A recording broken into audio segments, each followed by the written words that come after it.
graduating test, the Officer Candidate Course, Class 36-2010.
Announcing the arrival of our guest of honor and speaker of this morning's ceremony, the Commander, Northern Luzon Command, Major General Gaudencio S. Pangilinan Jr., Armed Forces of the Philippines.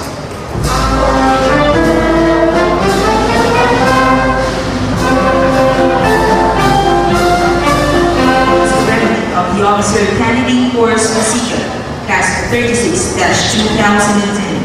We would like to acknowledge the presence of our esteemed and distinguished guests in this ceremony.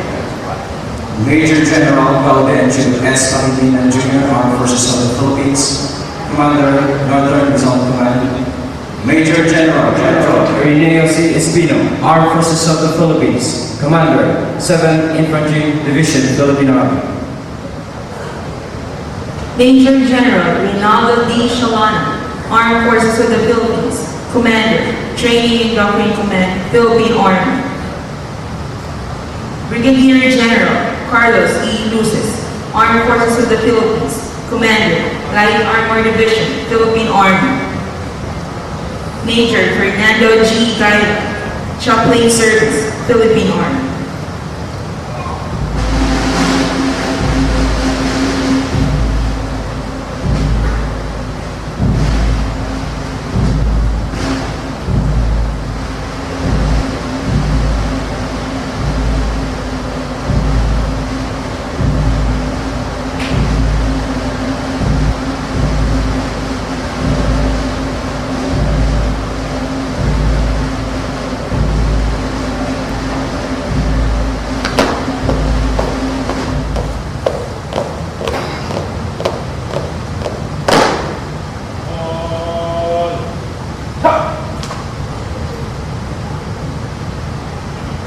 Please remain standing and render appropriate courtesies as we sing the Philippine National Anthem to be accomplished.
Let us pray.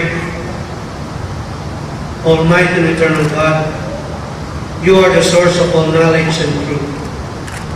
We believe you always direct all our human endeavors. We acknowledge that it is with your guidance and blessing that we hold this graduation ceremony of the Masikad Class 36/2010. Deign therefore, Lord, to accept our humblest and sincerest prayer of thanksgiving for this special occasion and for the many gracious blessings we have received from your goodness. Schooling is one of the ways to bring about more efficiency and success in the military service. But unless one assumes the needed correct attitude and practical application of what is learned, schooling would only be an account of experience and nothing more. Lord, make them realize that the real test of learning is in rightful living. The training they had undergone stir within them an inward passion for the best and noblest profession as military officers. May all of us, especially these newly graduates, remember that our life, our knowledge should always be of service to our country and people. This we ask in your most holy name. Amen. Thank you. You may now be seated. General Raymond D. sir, as the Commandant of the Officer Candidate School, Training and Doctrine Command Philippine Army, I have the honor to present to you 36 officer candidates of the Officer Candidate Course Class 36/2010 who have satisfactorily graduated. Recommend that they be declared graduates effective today. Major General Reynaldo V. Shalana, Armed Forces of the Philippines, Commander, Training and Doctrine Command, Philippine Army, will now declare the students of Officer Candidate Course Masikad, Class 36/2010 for graduation. By virtue of the authority vested in me as the Commander, Training and Doctrine Command, Philippine Army, and pursuant to General Orders Number 403, Headquarters, Training and Doctrine Command, Philippine Army, dated 27 August 2010, I hereby declare the 36 officer candidates of the Officer Candidate Course Class 36/2010 graduates effective today. Congratulations.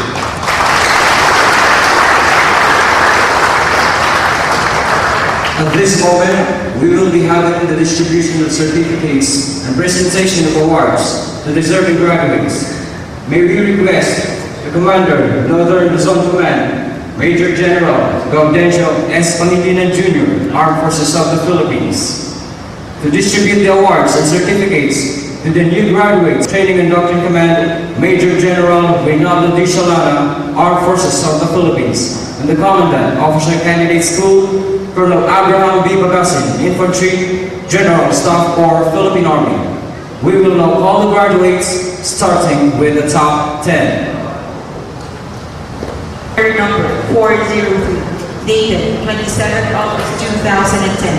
Paragraph 1, Declaration of Graduates. Following named 36 officer candidates are declared graduates of the Officer Candidate Course, Class 36/2010, conducted by the Officer Candidate School, Training and Doctrine Command, Philippine Army, Camp Odonel, Barangay Santa Lucia, Capas, Tarlac, from 24th August 2009 to 27th August 2010 inclusive, consisting of 48 weeks or 1 Imboltorio, Arevalo, Iloilo.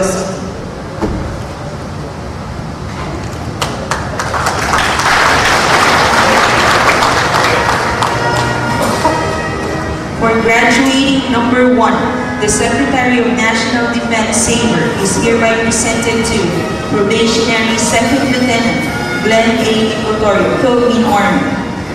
The Secretary of National Defense Saber will be presented by Major General Gaudencio S. Pangilinan Jr., Armed Forces of the Philippines, Commander, Northern Luzon Command.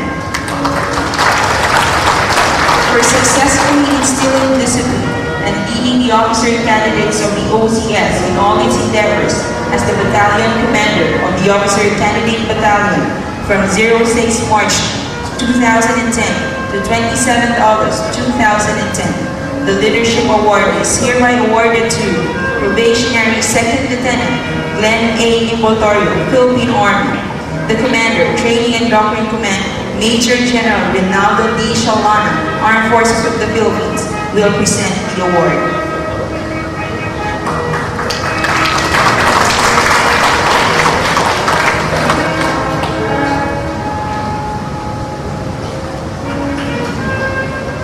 For graduating number 2, the Chief of Staff, Armed Forces of the Philippines flag is presented to Probationary Second Lieutenant Junior A. Olvio Campo, Philippine Army.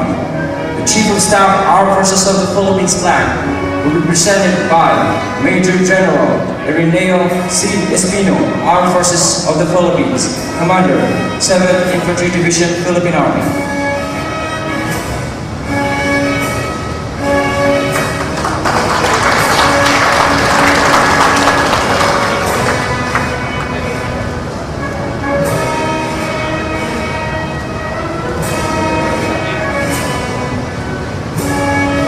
Probationary Second Lieutenant Angelo V. Cabardo, Alyosan, North Cotabato.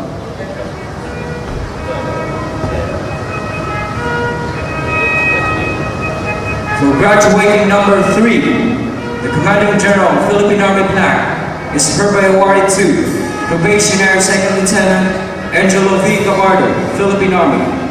The Commanding General of Philippine Army flag will be presented by Brigadier General Carlos E. Luces, Armed Forces of the Philippines, Commander, Light Armor Division, Philippine Army.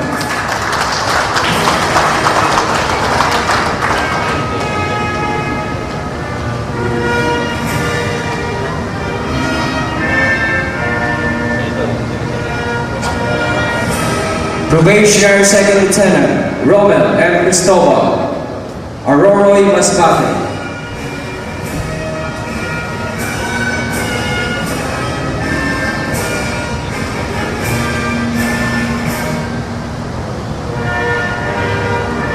Probationary Second Lieutenant Carl Edwin G. Guardacasa, Tuguegarao City, Cagayan Valley.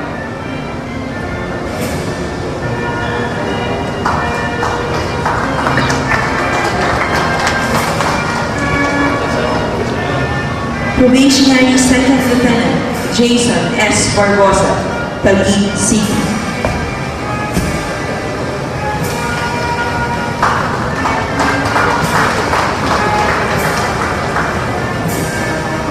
Probationary Second Lieutenant Roderick A. Escolano, Sukat, Muntinlupa City.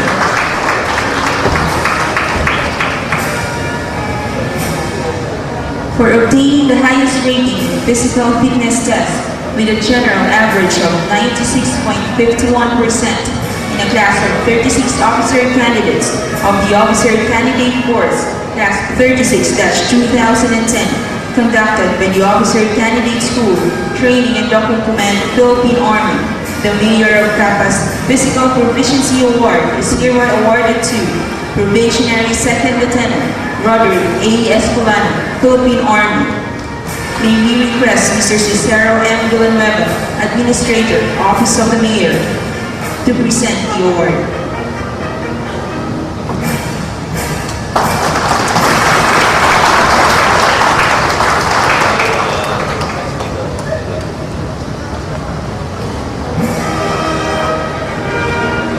Probationary Second Lieutenant Joey M. Tesoro, Hinigaran, Negros, Occidental.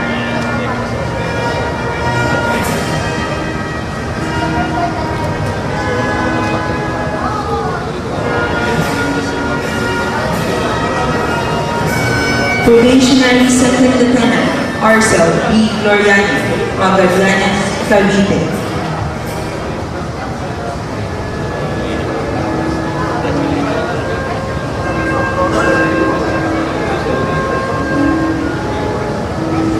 Probationary Second Lieutenant James Carl M. Piano, Cabacan, Cotabato.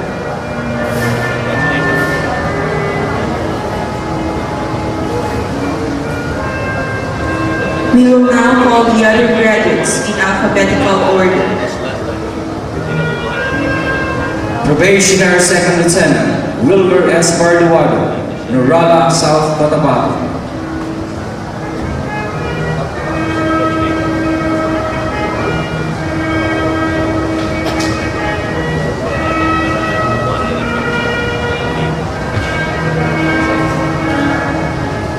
Probationary Second Lieutenant Benedict J. Villana, Naga City.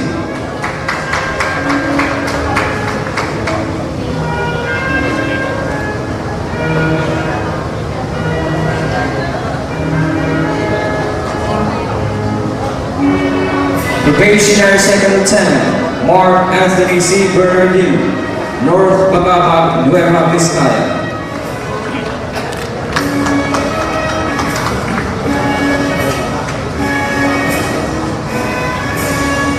Probationary Second Lieutenant Joe Mark CBB, Bagong Silang, Caloocan City.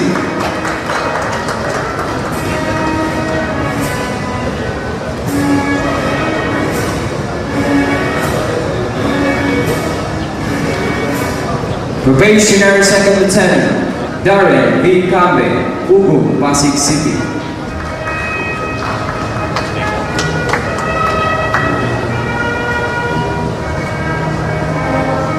Probationary Second Lieutenant Warren B. Ching, Puyo Island, Palawan.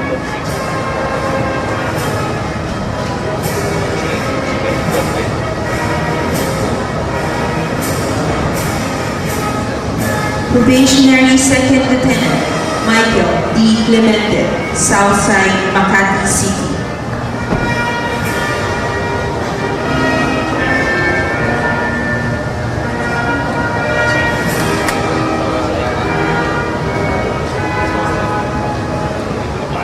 Probationary Second Lieutenant Daniel B. Kubsik, Tabong, Kalinga.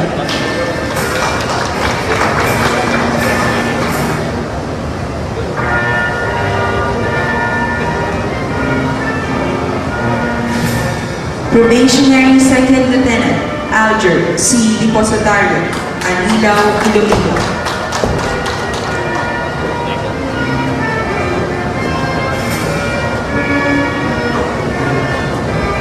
Probationary Second Lieutenant Joey O. Estares, Palawig, Zambales.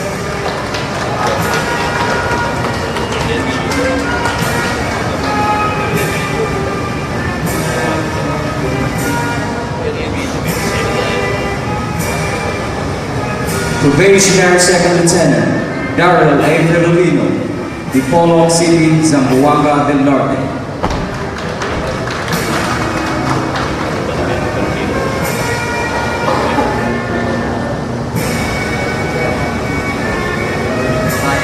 Probationary Second Lieutenant John Paul A. Gruba, San Mateo, Rizal.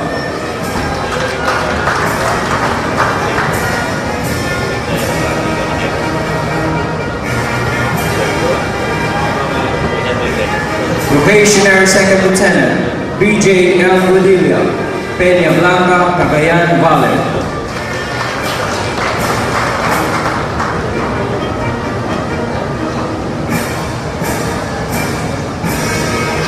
Probationary Second Lieutenant Sherwin R. Jesuitas, Tanay, Rizal.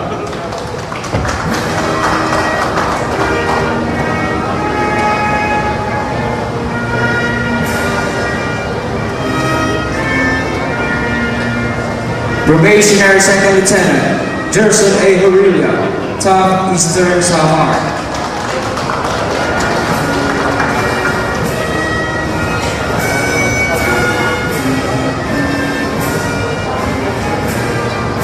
Probationary Second Lieutenant Marvin D. Labor, Tagbilaran City, Bohol.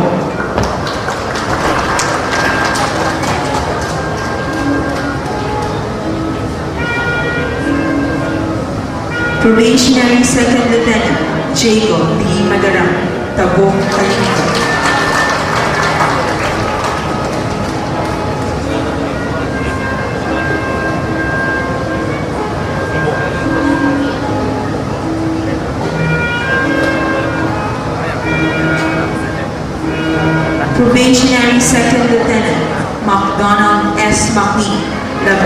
Zamboanga del Sur.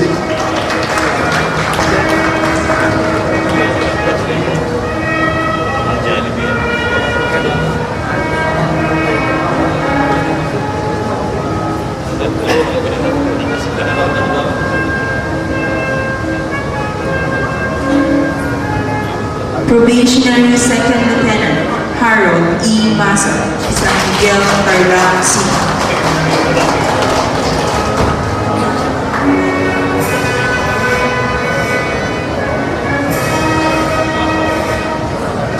Probationary Second Lieutenant Ian Dexter M. Pablo, San Jose, Tarlac City.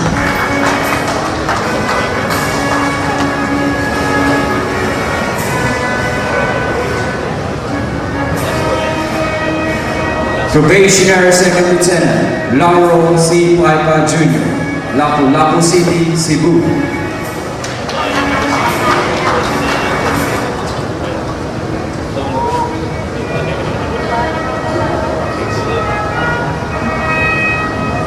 Probationary Second Lieutenant Quirinius D. Perez, Poblacion Tajan Mountain Province.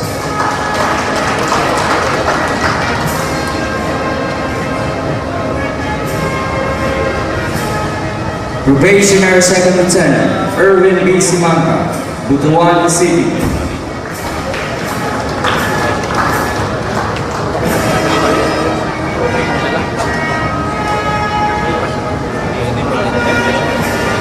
Probationary Second Lieutenant Carlo S. Supe, Marikina City.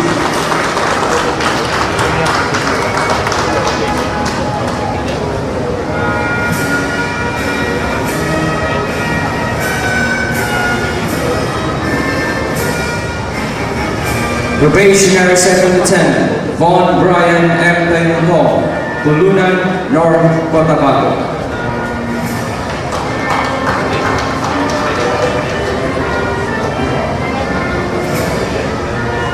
And the last but not the least, Probationary Second Lieutenant Zaida P. Vidal, Nagilian, Isabela.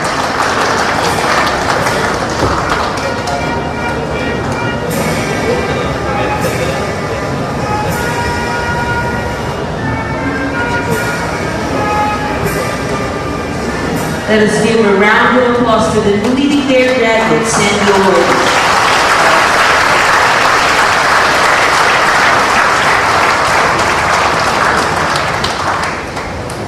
The Adjutant General, Philippine Army, Colonel Edelberto L. Soratos, General Staff Corps, Adjutant General Service, Philippine Army, will now read the orders of the graduates as newly commissioned Second Lieutenants. Department of National Defense. General Headquarters, Armed Forces of the Philippines, Camp General Emilio Aguinaldo, Quezon City. General Orders number 845, published on 26 August 2010. Pursuant to the provisions of Section 4, Republic Act number 291 as amended, and as implemented by Circular number 14, these headquarters, series of 1994, Glenn A. Ingrultorio and 31 other members of the Philippine Army Officer Candidate Force Class 36-2010 are appointed in the regular force, Armed Forces of the Philippines, with the rank of Second Lieutenant, effective 27 August 2010. General Orders number 846, GSQ AFP, published on 26 August 2010.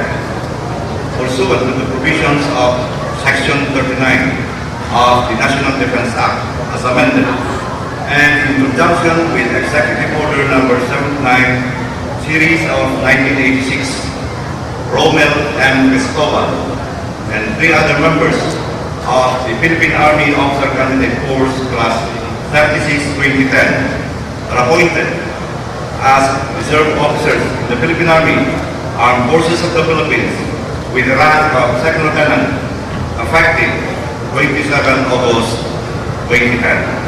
By order of the Secretary of National Defense, official, Ricardo A. David Jr., Lieutenant General AFP, Chief of Staff. Signed, Jose P. Vizcarra, Brigadier General AFP, the Adjutant General. Commander Northern Luzon Command, Major General Gaudencio S. Pangilinan Jr., Armed Forces of the Philippines, to lead the new graduates as they take their oath.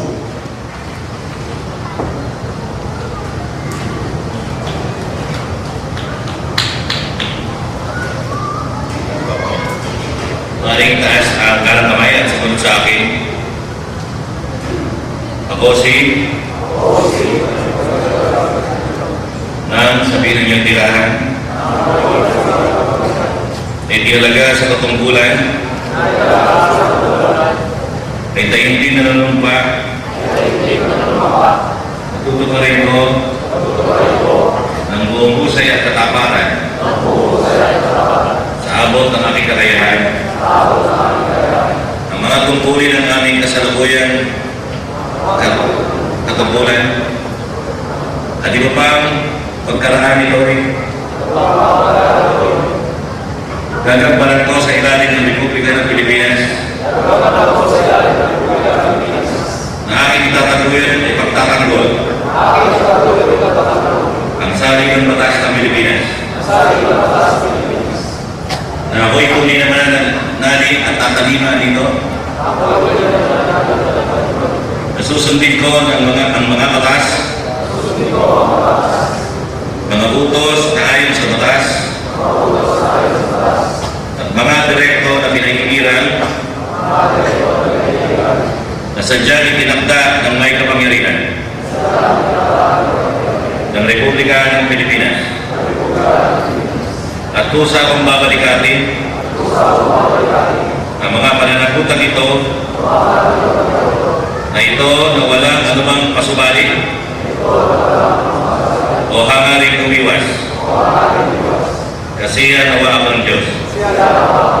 Congratulations. Cavalry, General Staff Corps, Philippine Army, to lead the graduating classes. They take their oath as the new members of the School for Reserve Commission, Armed Forces of the Philippines, Officer Candidate School, Alumni Association, Incorporated. Maaaring itaas sa inyong kanang kamay at sumunod sa akin. Oath of membership and loyalty. I do solemnly and sincerely promise and swear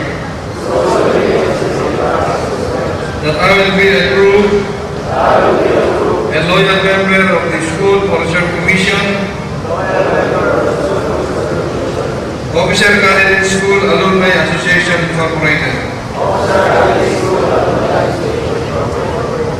that I will always abide and be guided by its bylaws, rules and regulations, that I will do my best in any endeavor, thereby bringing honor to the association, that I will aid and assist distressed brother Ocean when legally and lawfully capable and competent, that in the performance of my profession I shall always be guided by its motto, katapatan at paglilingkod. To all this, I employ the aid of the divine providence to keep me steadfast and unfaltering in the performance and observance of this my solemn oath. So help me God.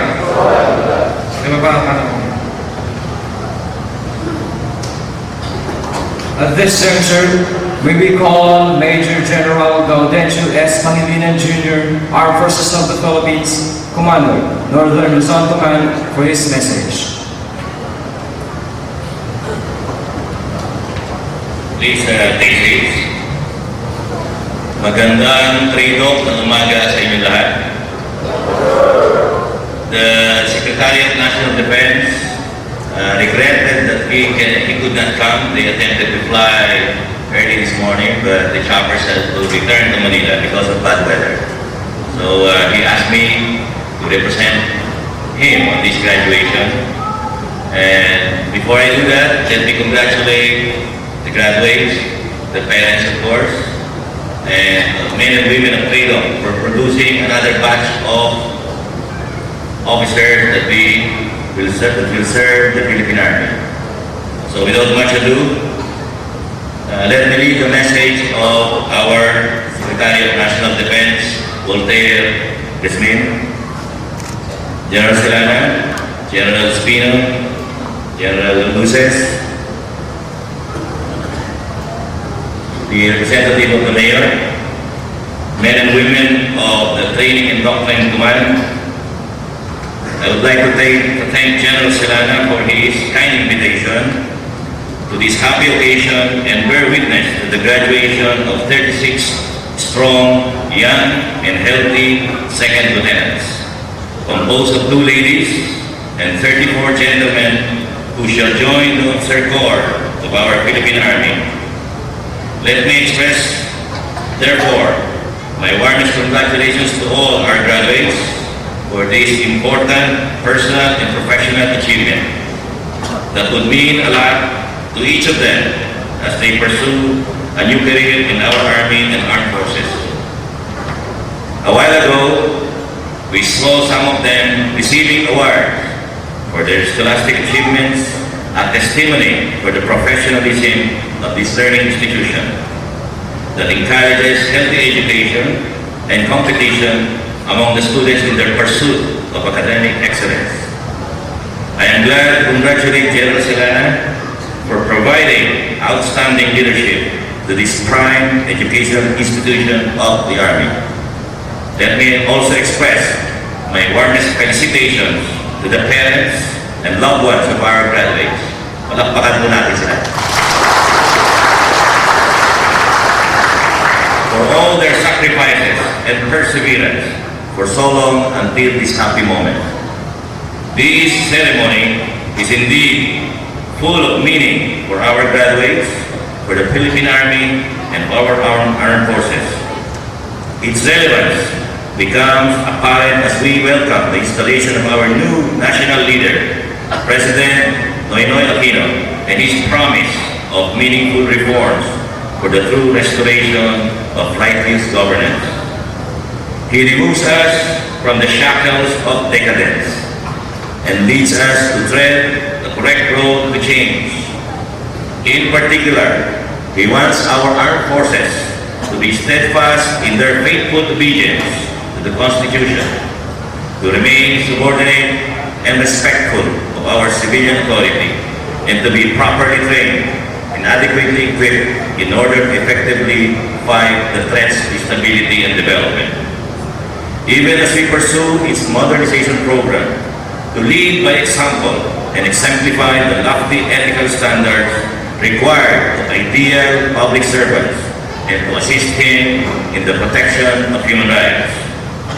Additionally, he urges us to be extra judicious in the allocation and use of our very scarce resources and avoid wasteful spending. Thus, our financial utilization should be based on real needs and priorities. This is one of the main points in the State of the Nation address that he delivered on 28 July 2010. Moreover, for clarity, let me share with you the specific thoughts of President Aquino on his desired ideas for our society as contained in his 10 points panata sa pagbabago. Panata sa pagbabago. Magpakatapat, itigil ang dayaan. Magpakatotoo, itigil ang panloloko. Magpilahan, itigil ang singitan. Magbigayan, itigil ang itgitan. Magtulungan, itigil ang tugawan.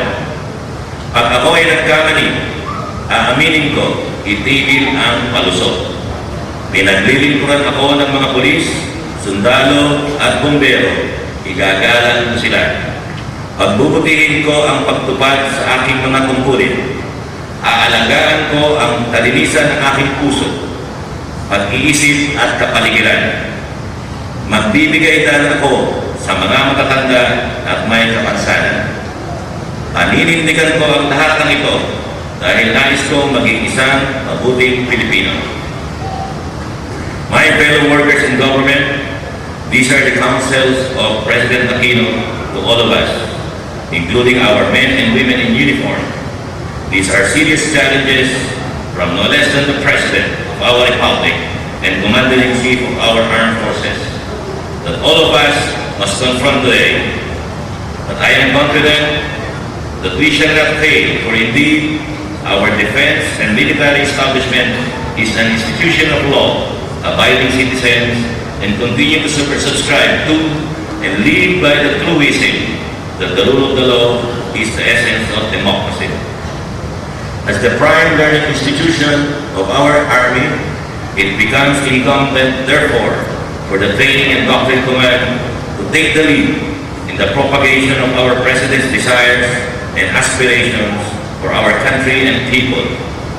As a venerable learning institution for our future military leaders, the Training and Doctrine Command within the domains of the academy would be in the best position to inculcate in its studentry the lofty degree of moral standards desired of our men and women in uniform. This is a very challenging role that henceforth our Training and Doctrine Command should continue to portray.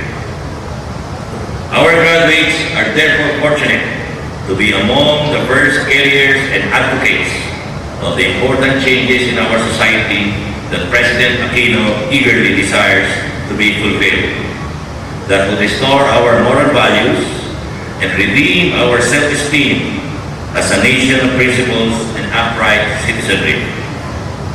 The challenge is now upon you, the incoming new officers of our Army, of our armed forces, but I trust that you shall prevail, for with you now are the leaders, legacies of idealism from the generations of our military forebears, whose nobility,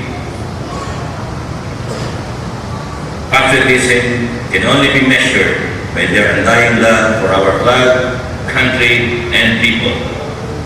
Again, my warmest congratulations to all our graduates of Officer Candidate School, Masikad Class 36-10, and my fervent wishes for our success in your endeavors. To General Silanga, thank you very much for your kind invitation. Thank you and very pleasant day to all. Unquote.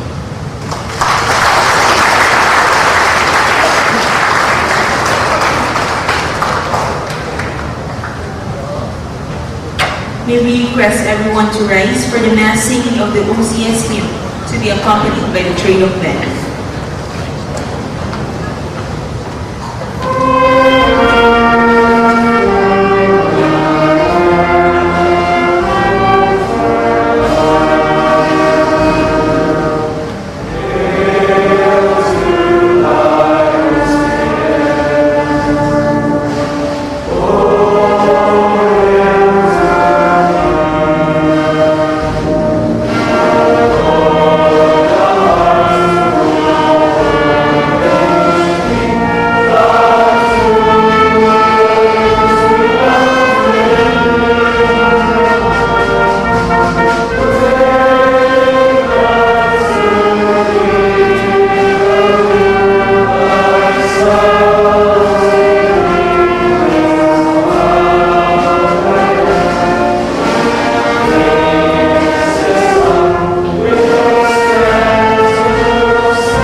That ends this morning's ceremony. To the graduates, their family and loved ones, congratulations! Maraming salamat po at mabuhay tayong lahat!